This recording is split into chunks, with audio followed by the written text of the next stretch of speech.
Nagulat ang isang babaeng disipulo, pati si Mujin. Iniisip ni Mujin, ano bang iniisip ni Muyan? Habang dahan-daang umaakyat si Muyan patungo kay Mawei. May nakakalokong ngiti si Muyan. Sabi niya, naiintindihan ko naman ang sinasabi mo. Pero sigurado ka bang magandang ideya na ikaw ang mag-lead ng training? Lalo na kung ganun kahalaga ang six-fold combo sword technique na sinasabi mo. Alam na raw ito ng lahat, pero pinutol siya ni Mawei, ang martial arts mo. Pangit. Dagdag pa niya, pero dahil walang gustong mag-step up, ako ang gagawa. Ganun ba yon? Sabi pa ni Mawei, ayos lang. Hindi ko naman inaasahang tatanggapin niyo agad. Humarap siya sa lahat ng disipulo, makinig kayong mabuti. Sabi niya, simula ngayon, hindi ako gagalaw kahit isang hakbang. Gagamitin ko lang ang six-fold combo sword technique para harangin si Muyan. Nagulat ang mga disipulo. Sinabi ni Mawei, kung mahawakan ng kahoy na espada ni Murayan ang katawan ko o mapa-atras niya ako, panalo siya.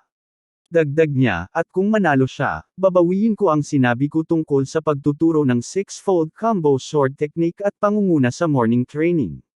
Tumingin si Mawei ng diretso kay Mujin habang si Murayan ay natatawa. Sabi ni Murayan, napakayabang mo lang dahil natalo mo si Muon. Mali ba ako? Sagot ni Mawei, hindi ko alam ang ibig mong sabihin. Pero mukhang may malalaking tama nga sina Muon at Emho. Ngiti ni Murayan, huwag kang magalit masyado kung matalo ka sa harap ng lahat. Sabi ni Mawei, sana rin huwag kang lumampas sa linya. Sa isang iglap, sumugod si Murayan. Itinaas ni Mawei ang espada niya para salagin ang atake. Sinubukan ni Murayan ang isang side attack pero nasalag din ito. Nagpanggap pa siyang tatama mula sa iba pang direksyon, pero hindi pa rin ito gumana. Nagulat ang mga disipulo. Hindi makalusot ni isa mang atake si Murayan. Sinubukan niyang sumugod ng sunod-sunod gamit ang mga mabilis na thrust. Napansin ng isa sa mga babaeng disipulo, concentrated wind sword yon. Ipinaliwanag ni Mol, teknika yan na kilala sa bilis. Pinakamahusay dyan si Muyan sa lahat ng second generation disciples. Mas mabilis pa siya ngayon kumpara dati. Ngunit kahit gaano kabilas, sinasalag lang lahat ni Mawei ng sobrang dali. Nagulat si Murayan. Sabi ni Mawei, kailangan mong dagdagan ng lakas sa mga balikat mo kapag nakikipaglaban sa akin, kumpara sa iba. Dagdag niya, ibig sabihin, hindi ka kasing pangit ng iba. Pero sigurado akong may mas magaling ka pang galaw kaysa dito. Napaisip si Muyan. Lahat ng mga mata ay nakatutok sa kanya. Ramdam niya ang pressure. Sabi ng ibang disipulo, magaling si Muyan, pero ang senior disciple pala, mas mahusay kaysa inaakala natin. Nagbulungan pa ang iba, siya pa rin ba talaga to? Hindi gumalaw ang mga paa niya, ni hindi man lang nawalan ng balanse. Samantala, tulala si Mujin. Hindi makapaniwala sa nasasaksihan. Iniisip ni Murayan kung ano na ang dapat gawin. Sabi niya sa sarili, tapos na to. Hindi ko alam kung paano pa makakabawi. Napatunayan niya ang kakayahan ng senior disciple pero hindi sa paraang gusto niya. Paano kaya naging ganito kagaling si Mawei? Sabi ni Mawei, hindi sa malakas ako. Pero dapat gamitin ang buong katawan sa bawat pag-swing ng espada. Dagdag niya, ang pinakamahalagang bagay sa paghawak ng espada ay ang mga paa mo. Kapag masyado kang nakafocus sa pag-swing at pagsaksak, nawawala ang silbi ng espada mo. Kahit alam ni Mawei na hindi pa siya ganap na gumagaling, nagawa pa rin niyang salagin lahat ng galaw ni Murayan. Sabi niya, ganun kawalang silbi ang teknik mo. Hindi naman iyon direktang patama kay Murayan. Tanong niya, ngayon ba naiintindihan mo na kung bakit kailangan nating magsimula sa mga batayan? Napaisip si Murayan, tila napagtanto na may punto si Mawei. Dagdag pa ni Mawei, mukhang hindi mo pa rin naiintindihan. Pero sige. Ngunit sa totoo lang, nagsisimula nang makuha ni Murayan ang ideya. Sabi ni Mawei, ngayon, ipapakita ko kung paano gamitin ang buong katawan sa bawat pag-swing ng espada. Itinaas niya ang espada sa ere. Nalito si Murayan, hindi ko pa nga nasasabi ang gusto ko. Tahimik na nanood ang lahat. Bigla na lang siyang pinalo ni Mawei ng napakahusay. Kawawang Murayan kahit nagsisimula na siyang magkaroon ng character development, nabugbog pa rin siya. Sinabi ni Mawei kina Muan at Moo, dalhin niyo siya sa Harmony Medicine Palace. Agad silang tumalima at tumakbo papalayo. Humarap si Mawei sa natitirang mga disipulo, ano pang ginagawa niyo dyan? Taasan niyo ang espada niyo. Dagdag niya, kapag hindi niyo tinaas, iisipin kong may reklamo kayo sa pamamaraan ko. Pwede kayong umakyat dito anytime kung gusto niyo. Ngiti ni Mawei, mabuti kung ganon, ibig sabihin wala kayong reklamo. Pumwesto ang lahat. Sabi ni Mawei, ngayon, opisyal nang nagsisimula ang morning training. May dugo pa ni Murayan sa mukha niya habang nagtuturo. Sinabi niya kay Muo, maganda ang lakas mo pero masyado kang matigas. Sa isa pang estudyante na nagngangalang Muo, bigyang pansin ang hakbang mo, medyo nanginginig ka. Nag-flashback ang eksena. Tinanong ni Han si Yunju, si Mawei ba ang pangalan ng disipulo mo? Siya ang pinakapangit sa lahat. May nakatago ba siyang talento na hindi ko nakita? Sagot ni Yunju, tama ka. Isa siyang ordinaryong bata. Dagdag pa niya, pero hindi ko pa siya nakitang sumuko kahit kailan. Nagulat si Han, ibig mong sabihin, pinili mo si Mawei base lang sa determinasyon. Paliwanag ni Yunju, yung ibang disipulo, kusa nilang nararating ang enlightenment sa martial arts. Pero hindi si Mawei. Ang tungkulin ng isang mentor ay gawing martial master ang isang ordinaryong tao. Dito nagtapos ang flashback. Sabi ni Mawei, sa totoo lang, gusto ko na sanang pumili ng iilang talentado lang at sila na lang ang sanayin. Pero hindi na ako ang Phantom Swordsman. Isa na akong senior disciple. Ang taong namumuno sa mga second-generation disciples ng Mount Hu sect. Kailangan kong manatili sa tabi nila hanggang sa dulo. Sigurado akong ito ang pinakaangkop na tungkulin para sa akin dito sa buong sekta. Kahit hindi pa talaga nagkaroon ng pagkakataong magturo si Mawei sa mga disipulo noong nakaraang buhay niya, ngayon bigla siyang may grupo ng mga baguhan na kailangang simulan mula sa wala. Napagtanto niya, ang pagiging mentor ay mas nakakainis kaysa sa inaasahan niya. Sabi ni Mawei sa isip niya, kung magkita ulit tayo matapos kong mamatay, kailangan niyo akong ilibre ng masarap na inumin. Habang nag-e-ensayo, tinanong niya si Mujin, pagod ka na ba? Dagdagan mo ang lakas mo. Naging palaisipan kay Mawei ang kanyang dating disipulo. Palaging tutok sa sariling pag-unlad, hindi sa pagtuturo ng iba. Kumakain pa kaya yon. Pero naisip din niya na kahit papaano, hindi yun matatalo sa laban at sigurado siyang maayos ang lagay nito. Maganda sana kung makita ko siya ulit balang araw, pero wag kang mag-alala. Plot convenience na ang bahala dyan, sabi ng narrator. Eksena kay Murayan. May benda sa ulo habang pinapasan ng mga disipulo ang mabibigat na troso para palakasin ang kanilang ibabang katawan. Bagamat mahirap ang landas na kanilang tinatahak, naniniwala si Mawei na ang bulaklak ng plum na mabubuo mula sa kanilang paghihirap ay magkakaroon ng kakaibang halimuyak na walang makakagaya. Mahaba pa rin ang lalakbayin ko, sabi ni Mawei habang naglalakad sa Crimson Forest. Alam niyang ang unang hakbang para baguhin ang sekta ay pataasin ang sariling martial realm. Isa sa pinakamahalagang aspekto nito ay ang senses. Mas matalas ang pandama, mas madali ang pag-obserba ng maliliit na pagbabago, sabi niya sa sarili. Noong una niyang buksan ang kanyang mga mata sa bagong katawan na ito, wala siyang naramdaman. Pero ngayon, ramdam niya na may nagmamasid sa kanya. Hindi ito banta, mas mukhang simple lang na pag-uusisa. Hindi pa sapat ang talas ng pandama niya para malaman kung sino ito, pero malapit na. Nakakarating si Mawei sa isang pavilion. Diretso siyang naglakad papunta sa pinto at binuksan ito. Sa loob, isang lalaking nagngangalang Yunggak ang nakaupo, nagtataka kung sino ang dumating. Nang makita si Mawei, bumati siya. Anong kailangan mo? Tanong ni Yunggak. Sabi ni Mawei, sana ay makapag-aral ng mga secret techniques.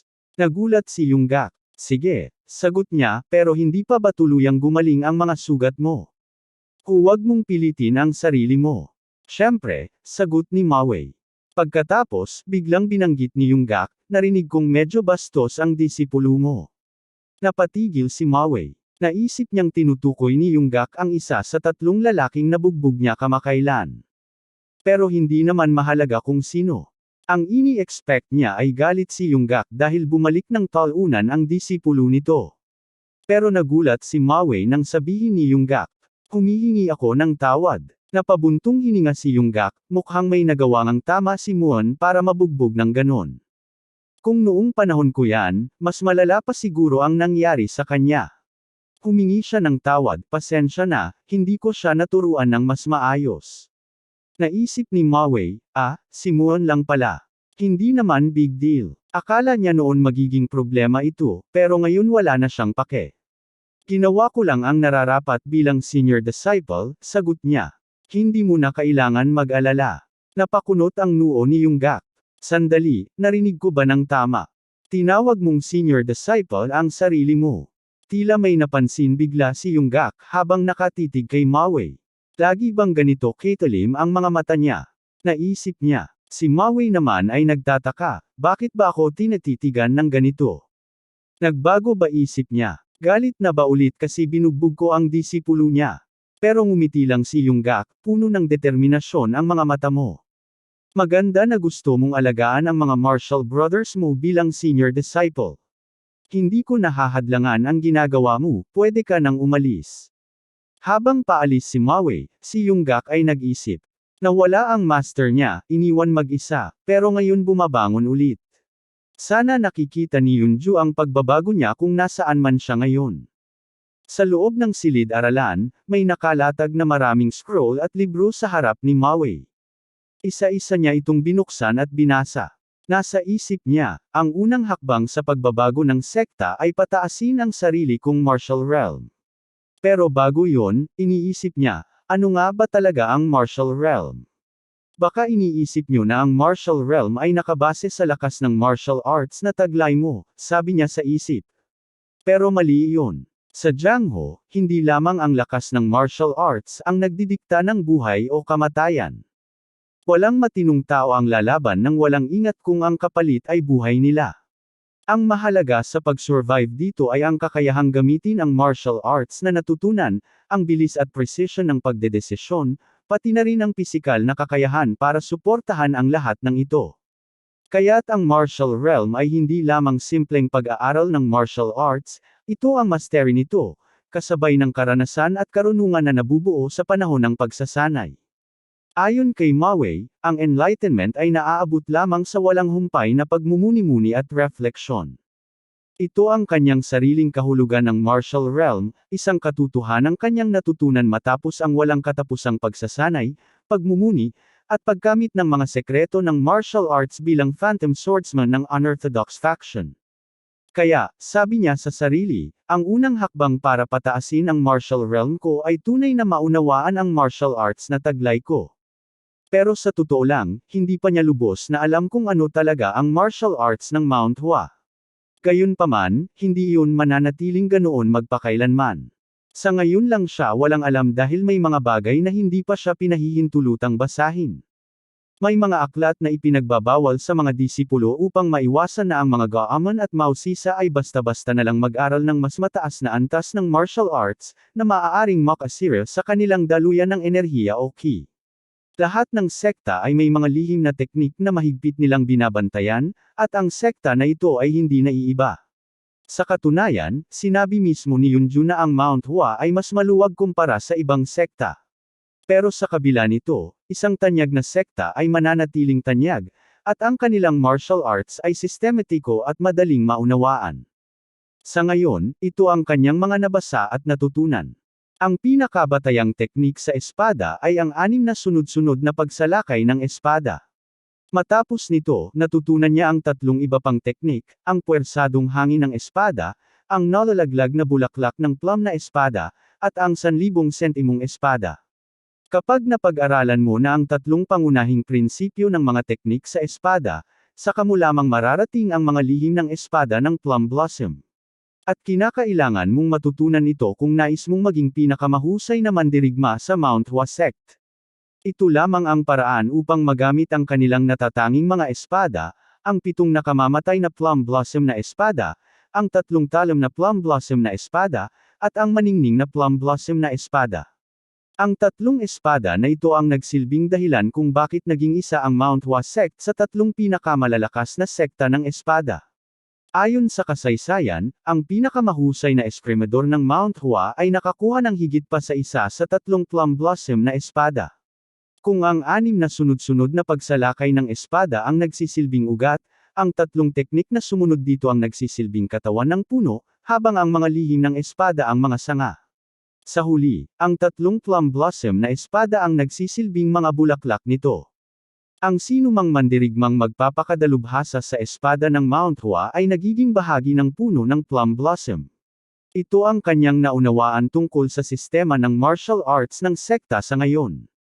Sa kasalukuyan, naabot na niya ang katawan ng puno, at gusto niyang pag-aralan pa ang mga sanga at iba pang antas sa hinaharap. Ngunit upang magawa iyon, kailangan niyang makuha ang plum blossom na espada. Ang espadang ito ay ibinibigay lamang sa mga kinikilalang ganap na bihasa sa martial arts, at ito rin ang nagsisilbing simbolo ng sekta. Kaya naman, kailangang makuha niya ito sa lalong madaling panahon. Bigla nating maririnig si Beko na nagtatanong kung talagang nais niyang matutunan ang mga lihim ng plum blossom na espada. Agad na bumati si Mawei sa pinuno ng sekta, at ipinaliwanag ni Beko na dumaan lang siya upang tingnan kung sino ang nasa loob, dahil matagal-tagal na rin mula nang may pumunta rito ng ganitong oras. Tinanong niya kung maaari siyang maupo kasama niya, at sumagot si Mawei, "Siyempre naman." Sabay nilang tiningala ang buwan, at napansin ni Mawei kung gaano na pala kahuli ng gabi. Kinuha niya na si Yunggak ang nag-ilaw ng mga kandila para sa kanya. Pagkatapos, tinanong ni Beko kung talagang nabasa na niya ang lahat ng ito, at agad namang sumagot si Mawei ng oo. Sinabi ni Beko na narinig niyang muli nitong sinasanay ang 6 na sunod-sunod na pagsalakay ng espada kasama ang mga disipulo ng ikalawang henerasyon at siya na rin ang namumuno sa pagsasanay tuwing umaga. Kumpirmado ito ni Mawei. Muling nagtanong si Beko kung bakit iyon ang partikular na teknik na pinili niyang pag-aralan. Nag-isip si Mawei kung ano nga ba talaga ang naisipunto ni Beko. Ipinaliwanag niya na noong una siyang nakipag-usap kay Beko bago pa niya makuha ang katawan na ito, palaging nag-aatubili itong sumagot kahit sa mga simpleng tanong. Bukod pa rito, gumagawa siya ng mga bagay na hindi niya dating ginagawa. Iniisip ni Mawei na marahil, iniisip lang talaga ni Beko kung maayos ba ang kalagayan niya, kung talagang nakamove on na siya sa pagkamatay ng kanyang maestro, o kung nagpapanggap lamang siyang maayos habang pinipilit ang sarili. Alam niyang sinusubukan lang siyang basahin ni Beko, kaya kailangan niyang ibigay ang sagot na nais nitong marinig. Sinabi niya na ang pundasyon ng sekta ay ang 6 na sunod-sunod na pagsalakay ng espada. Sumang-ayon si Beko, at ipinagpatuloy ni Mawei na bagamat nasa maling direksyon ang mga disipulo ng ikalawang henerasyon sa kanilang pagsisimula, mas tama sigurong sabihing parang hindi pa nga sila nagsimula. Nagulat si Beko sa sinabi niya. Idinagdag ni Mawei na marahil, ito ang sagot na hinihintay ng lider ng sekta. Alam naman nito kung gaano kaina ang mga disipulo ng ikalawang henerasyon. Kung ipapahayag niya ang tunay niyang saloobin, sigurado siyang kahit papaano, makakaramdam ng ginhawa ang lider ng sekta sa kaalamang pareho sila ng pananaw. Pero hindi makapaniwala si Beko. Napabuntong hininga ito at sinabi, mukhang lutang na talaga si bro, at mas malala pa ang lagay niya kaysa sa inaakala ko. Sa isang maaliwalas na gabi nagpatuloy ang pag-uusap ng dalawa. Napatanong sa sarili ang elder kung si Mawei pa din ba ang batang nasa harap na kilala niya. Inisip din ng elder na si Mawei ang batang inosente sa simula pa lang at hindi niya kayang magsalita ng negatibo sa mga ibang tao. Ngunit ngayon paano nagbago ang batang ito bigla? Sinabi ulit ng elder sa sarili na nagbago ang bata dahil sa naganap na karumal-dumal na pagsakop ng mga Black Knight sa kanilang palas. Nagiging trauma ito para kay Mawei dahil siya lamang ang natatanging nakaligtas na senior at iniisip ito na kailangan niya parusahin ang sarili dahil sa trahedya. Malamang ginagawa niya ito para mapunan ang pagkawala ng kanyang master at ang mga first generation na disipulo. Inisip ng elder na kailangan niya sabihin ito kay Mawei na wala siyang kasalanan sa mga nangyari at hindi dapat sisihin ang sarili sa nangyaring trahedya. Ngunit bago pa niya sabihin ito nagsalita si Mawei at sinabi alam na nila ito. Nagulat ang elder at naguluhan sa sinabi ni Mawei kaya tinanong niya na anong ibig sabihin nun. Sinabi ni Mawei na ang lahat ng second generation na disipulo ay alam ang teknik na six-fold sword technique. At sabi niya din na makabuluhan lamang na alam ng mga estudyante yun dahil yung ang unang tinuturo sa kanila pagkatapos nila maging isang Mount Wasek disciple, ang Sixfold Sword Technique. Subalit nabanggit ni Mawei na kung ikukumpara ang teknik na natutunan nila nung una nilang pagsali sa sekta kumpara sa sitwasyon nila ngayon, ang kanilang Sixfold Sword Technique nila ngayon ay mas malala. Napaisip ang elder sa sinabi kay Mawei na ilang taon na nilang hinahasa ang teknik na Sixfold Sword na yan at patanong na sinabi na hanggang ngayon mas malala pa simula nung tinuro sa kanila ito. Tinanong ng elder si Mawei na sa anong kadahilan bakit nagkaganoon. Sinabi ni Mawei na ang sekta ang mga clan sa Jiangho ay may iba't ibang pananaw at ideolohiya. Sinabi din niya na natural na ang mga pananaw at ideolohiyang ito ay pinaghalo sa kanilang martial arts. Ang paaralang militar ng sekta o angkan ay isang pagpapahayag ng mga ideolohiya ng organisasyong iyon sa pamamagitan ng martial arts. Pinaliwanag niya na ang Taiji Fist ng sekta ng Wudang at ang kanilang naliwanag ang sining ng espada. Ang Sun-Shattering Sword Technique ng sekta ng Danxiang at ang kanilang Silver Moon Splitting Ray Sword.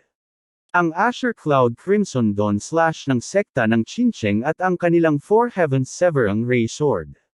Ang mga teknik na ito ay ilan lamang sa mga halimbawa niyan. Kaya naman, ang pag-aaral ng isang paaralan ng martial arts ay hindi lamang tungkol sa pagpapatibay ng katawan, kundi pati na rin sa paglalakbay at pag-unawa sa ideolohiya ng sekta o angkan. Napaisip ang elder na habang pinapaliwanag ni Mawei ang mga bagay-bagay na pansin niya napakakalmado nito at tumapak ang mga salita. Sinabi din ng elder sa isang kadahilanan na alala niya ang master ni Mawei na si Hyunjo sa nangyayari ngayon. Nagpatuloy lang si Mawei sa pagpapaliwanag at sinabi, gayunpaman, ang mga disipulo ng ikalawang henerasyon ay nakatuon lamang sa pagpapabukadkad ng bulaklak ng plum. Hindi ko sasabihing mali iyon sa sarili nito, pero hindi ko rin masasabi na ito'y matalinong gawain. Napatingin ang elder at nagtanong kay Mawei na kung ano ang kanyang magiging mungkahi dito. Sinabi ni Mawei na kailangan kong tulungan silang maunawaan na ang pag-aaral ng espesyal na teknik ng sekta ay hindi ang tunay na layunin ng paaralan ng martial arts. Ang walang katapusang pagsasanay upang tuklasin at maunawaan ang ideolohiya at isabuhay ito sa pang-araw-araw na buhay. Ang prosesong iyon mismo ang pinakadawa ng isang paaralan ng martial arts. Kaya naman, ang bulaklak ng plum ay hindi ang wakas ng lahat. Gulat ang ekspresyon ng elder na nabanggit niya sa isip ang pangalang ng master ni Mawei na si Hyunjo. Bagamat hindi siya katulad ni Hyunjo kahit kaunti, siya ang dahilan kung bakit nararamdaman ko si Hyunjo mula kay Mawei. Dahil nagniningning siya tulad ng dating ningning ni Hyunjo noon. Ako lang ba ang nakakakita ng talento ng batang ito, ika niya. Sinabi ng elder na hindi dapat magsanay para lamang mapabukadkad ang bulaklak ng plum, dahil ang pagbukadkad nito ay dapat na dumating ng natural habang nagsasanay. Malalim kang mag-isip sa kabila ng iyong edad. Napakahusay na obserbasyon. Tinanong ng elder si Mawei kung ano na ang susunod niyang gagawin. Sinabi ni Mawei na gagabayan niya ang mga disipulo sa training ng teknik ngunit bigla nagsalita ang elder at sinabi na naniniwala siya na matutugunan niya ang paggabay sa mga disipulo. Ngunit ang tanong ko ay ano ang susunod na landas na iyong tatahakin? Natahimik si Mawei at napaisip sa landas ng kanyang tatahakin. Napapikit siya at naalala ang mga bagay na natutunan niya sa pag-aaral ng Mount Wasek Martial Arts. Napagtanto niya na ang lahat ng nabasa niya ay magaganda at magaling. Ngunit may mga ibang nakita niya ay di maganda at medyo na nabigo siya doon. Sa isang katulad niya na pinapahalaga ang kahusayan para sa kaligtasan ng buhay. Halimbawa sa isang teknik na nabasa niya, walang man lang nakaisip kung pwede gumamit ng mas mabigay na espada. At isa pa kung maaring gumamit ng kamay kisa sa espada. Dito na pagnilayan niya na meron maraming bagay na pwedeng gamitin at pagtuunan. Ito'y baliktad sa prinsipyo ng sekta. Bakit hindi sila gumagamit ng combat tactics? Paano ang mga mabibigat na sandata o mas magandang uri nito? Paano ko tutuloy ang gusto kong tahakin sa Mount Wasek? Ito ba ang tamang landas para sa akin? Hindi ito magaan na problema kaya't lagi niya iniisip ang mga bagay na ito na paulit-ulit. Ngunit hindi niya na kayang isantabi ang mga ganitong mga pananaw. Bigla niya naalala ang kanyang matalik na kaibigan na si Hyunjo at sinabi sa sarili na hindi ito magiging daan ng prinsipyo ng Mount Wasek kaya't huwag ka sana madismaya sa gagawin ko.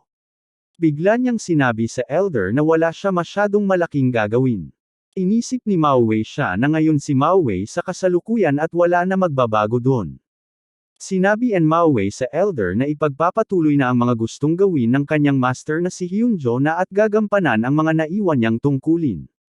Sinabi niya din na upang ipagpatuloy ang landas ng kanyang master at malagpasan ito ay isang responsibilidad ng isang disipulo, tama po ba? Tanong ni Mao Wei. Ngunit sa isip ni Mao Wei na gagawin niya ang gusto niyang gawin. Gulat na sumangayon ang elder sa sinabi ni Mao Wei. Sinabi ng elder na alam niya na ang dahilan kung bakit nakikita niya si Hyunjo kay Mao Wei, hindi dahil sa talento nito kundi sa mga bagay na gusto ipagpatuloy ni Mao Wei na naiwan ng kanyang master. Inisip din ng elder na mahirap ang gagawin ni Mao Wei. Ang pag-imbento ng bagong martial arts technique ay hindi madaling paraan, ngunit napatawa ang matanda at sinabi na ipinagmamalaki niya si Mao Wei. Nasisiguradahan niya na ang master ni Mao Wei ay masaya dahil sa kanyang gagawin. Nagpasalamat naman si Mao Wei dahil dito.